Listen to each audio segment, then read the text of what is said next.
नमस्कार, आदाब, सत श्री अकाल। एक बार फिर से आप सभी का हमारे YouTube channel tally with Pawan sir 2.0 पर स्वागत है। आइए आज के अध्याय को शुरू करते हैं और आज हम वार्तालाप करेंगे कि अकाउंटिंग ट्रांजैक्शंस क्या होती है। तो चलिए आज के अध्याय को शुरू करते हैं और आज मैं आपको एक एग्जाम्पल से समझाना चाहूंगा कि अकाउंटिंग ट्रांजैक्शंस क्या होती है। इसके लिए हमारे पास एक एग्जाम्पल है कि ये मिस्टर राम है और मिस्टर राम ने अपना एक नया बिजनेस शुरू किया है और उसको नाम दिया है Ram and company. Mister Ram ने अपने बिजनेस में नगद 5 लाख रुपए as a initial capital invest किए हैं। आप ये स्टोरी ध्यान से समझते रहना, जैसे जैसे आप कहानी समझेंगे तो आपको बिल्कुल क्लियर हो जाएगा कि अकाउंटिंग ट्रांजैक्शंस क्या होती है। तो पहला पॉइंट आपको क्लियर है। जैसा मैंने आपको लास्ट क्लास में बताया था कि एक अच्छे अकाउंटेंट की स्किल्स होती है कि उसका मेमोरी बड़ा तेज होता है।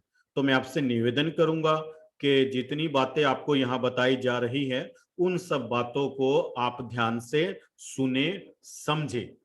ओके, तो ये बेहद जरूरी है। ये आपकी एक स्किल्स है, तो इस स्किल्स को धीरे धीरे प्रैक्टिस करके आप इंप्रूव कर सकते हैं। आप मेरी बातों को ध्यान से समझिए। मैंने क्या कहा कि मिस्टर राम ने अपने बिजनेस को शुरू करने के लिए नगद 5 लाख रुपए अपनी जेब से लगाए। अब इस 5 लाख रुपए में से राम ने गुड्स बोट किया है। अब गुड्स मतलब सामान। अब ये दुकान चलाएगा कैसे? इस दुकान के अंदर इसको सामान भी तो रखना पड़ेगा ना। तो वो सामान जिसको हम पहले परचेज करेंगे बाद में सेल करेंगे, दैट इज अकाउंट की भाषा में क्या कहलाता है? गुड्स कहलाता है। ठीक है, तो उसने नगद जो है 3 लाख रुपए का गुड्स बोट किया, मतलब परचेज किया, खरीदा।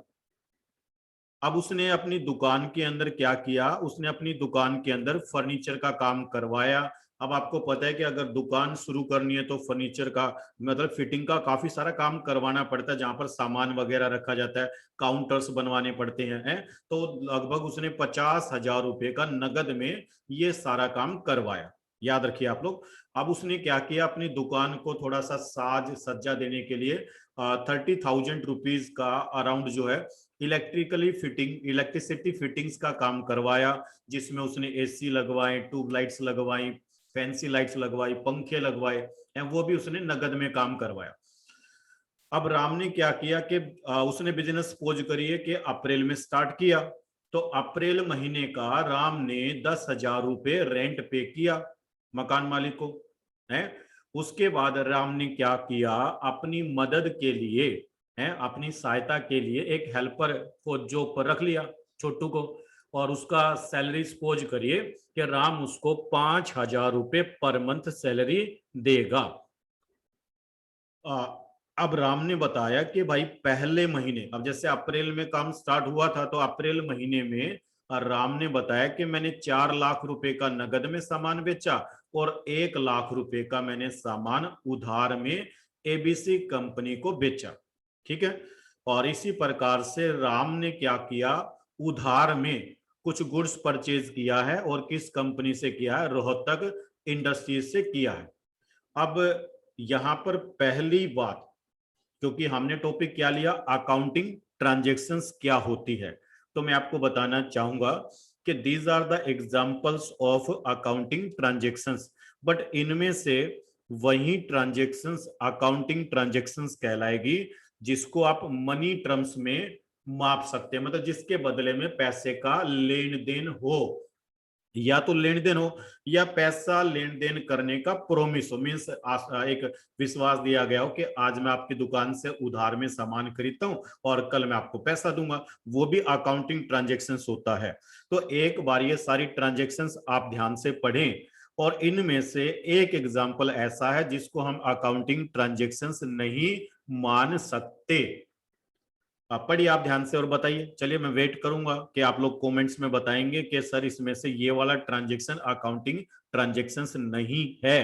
फिर मैं उसको कारण भी बताऊंगा आपको कि उसका क्या कारण है। सही है, देखिए मैं रिपीट कर रहा हूं कि जिसको मनी टर्म्स में मापा जाए वही अकाउंटिंग ट्रांजैक्शंस होता है, और वो मनी टर्म चाहे आज हो या भविष्य में हो। मनी टर्म मतलब पैसे का लेन देन आज हो या फिर भविष्य में हो। तो आप नोटिस करिए यहाँ पर एक ट्रांजेक्शन है जिसको हम लोग अकाउंटिंग ट्रांजेक्शन्स नहीं मान सकते। ये लीजिए, पढ़िए ध्यान से क्या लिखा हुआ है कि जो हमने छोटू को सैलरी पर रखा। अब जैसे सपोज करिए कि मैंने छोटू को 1 अप्रैल को सैलरी पे रखा, तो मैं आपसे पूछना चाहूंगा, आप 1 अप्रैल को किसी को सैलरी पे रखते हैं, मतलब काम पे रखते हैं, तो क्या आप उसको 1 तारीख को सैलरी देंगे? मेरे ख्याल से तो आप कहेंगे नहीं देंगे। इवन आप ये कहेंगे सर अप्रैल महीने में तो हम इसको सैलरी ही पे नहीं करेंगे, इसका अप्रैल महीने का सैलरी हम लोग मई मंथ में पे करेंगे। तो इसीलिए सैलरी का जो एंट्री है, छोटू की सैलरी का जो ट्रांजेक्शन्स हैं, वो अप्रैल मंथ में रिकॉर्ड नहीं होगा, वो अगले महीने जाकर के रिकॉर्ड होगा। तो समझिए, अकाउंट्स लिखते वक्त आप केवल उन्हीं ट्रांजैक्शंस को लिखेंगे जिसका लेन देन पैसे से संबंधित है। मैं एक एग्जांपल और देता हूं, देखो ध्यान से। हमारे यहाँ पर एक पार्क है। अब अगर मान लीजिए मैं या हमारे स्टाफ मेंबर्स मिलके नीचे पार्क की सफाई करते हैं, तो हम आपस में भाईचारे में प्यार प्रेम में काम कर रहे हैं, तो हम उनको सफाई का पैसा थोड़ा देंगे? ध्यान दीजिए, नहीं देंगे ना। जबकि अगर मान लीजिए मैं उनकी बजाय किसी लेबर को हायर करता हूं, उससे काम करवाता हूं, तो उसको मैं पैसा दूंगा। तो यदि मैंने लेबर से काम करवाया तो दैट इज क्या होगा? बोलो बोलो, दैट इज होगा अकाउंटिंग ट्रांजेक्शन्स।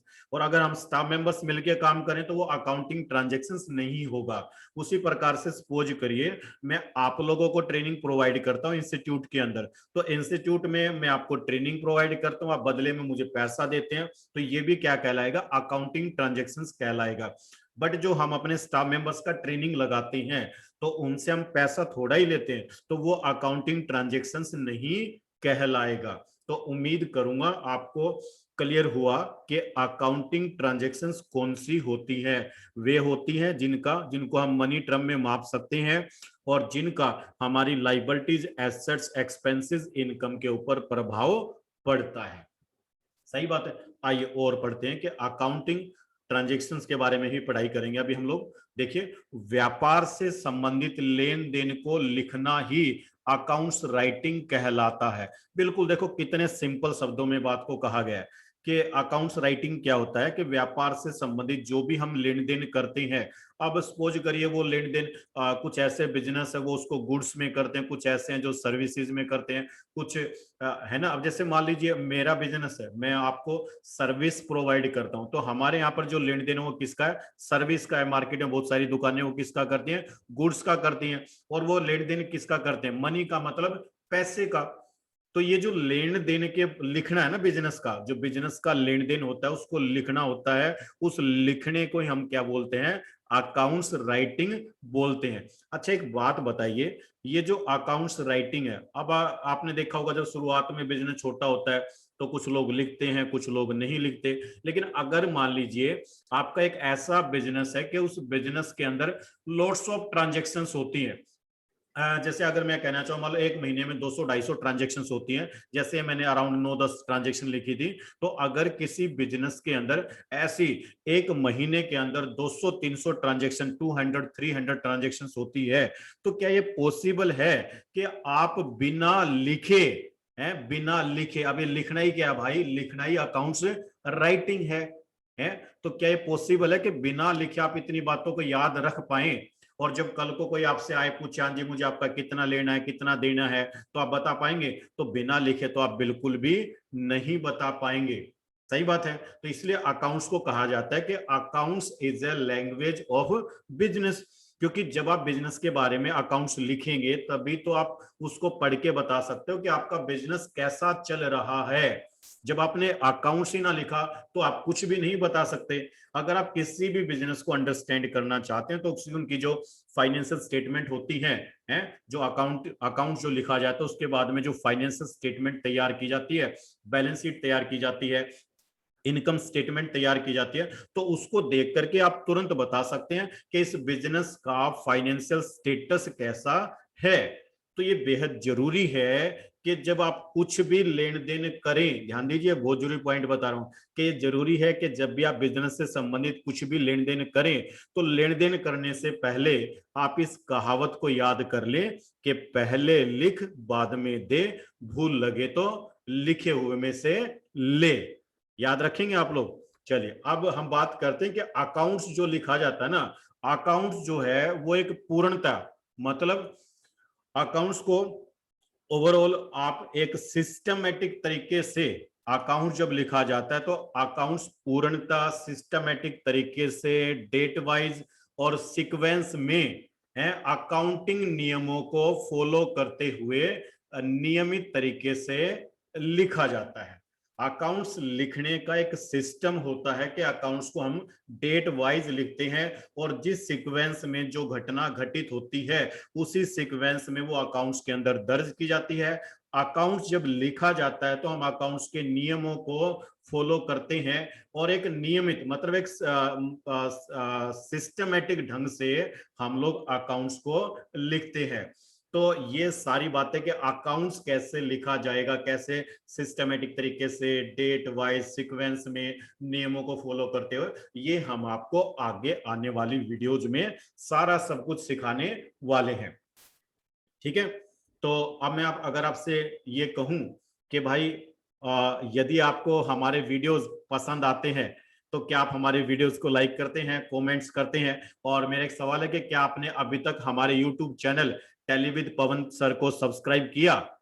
अगर आपने हमारे चैनल को अभी तक सब्सक्राइब नहीं किया है तो आप कृपया इस बटन पर क्लिक करके आप हमारे चैनल को जरूर सब्सक्राइब कर लें, साथ के साथ बेल आइकन पर क्लिक कर दें ताकि हमारे द्वारा जैसे कोई नया वीडियो अपलोड किया जाए तो उसका नोटिफिकेशन आप तक तुरंत पहुंचे।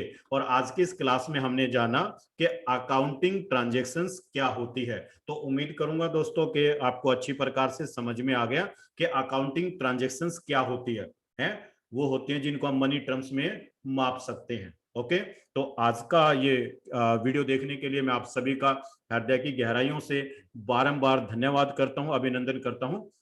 बहुत बहुत धन्यवाद। मिलते हैं जल्दी हमारे अगले वीडियोज में और सीखेंगे कि सिस्टमेटिक ढंग से कैसे अकाउंट्स लिखा जाता है। Thank you so much.